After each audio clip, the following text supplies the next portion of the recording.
Alors, on est une association depuis le démarrage. Donc, on fonctionne avec un conseil d'administration qui prend les grandes orientations politiques de l'association. On a après des commissions, des groupes de travail, etc., qu'on crée soit de manière ponctuelle, soit de manière récurrente en fonction des besoins de l'association. Et l'idée, c'est de travailler salariés et bénévoles ensemble. Donc, il y a toute une équipe salariée, il y a une équipe bénévole. Aujourd'hui, nous, on ne pourrait pas fonctionner sans nos bénévoles. On a 60 bénévoles actifs.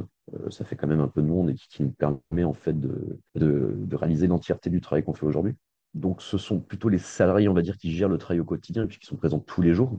Donc, il y a une continuité de service. Eux, ils savent bien ce qui se passe au jour le jour. Les bénévoles viennent compléter, en fait, le travail sur le terrain des salariés. Mais après, voilà, les bénévoles qui sont au CA, eux, vont à la fois donner les grandes orientations politiques de l'association et stratégiques, mais vont aussi pouvoir aller chercher des partenariats variés, puisque nous, on ne travaille pas seul. On est trop petit pour travailler seul.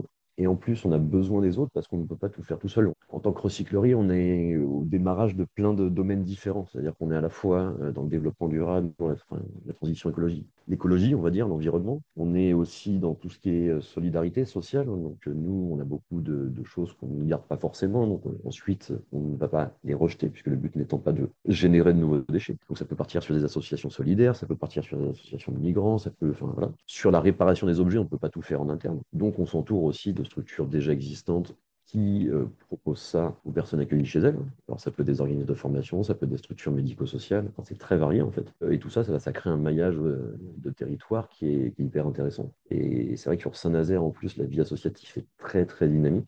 Donc ce dynamisme couplé à cette obligation de maillage fait qu'on on travaille bien à plusieurs.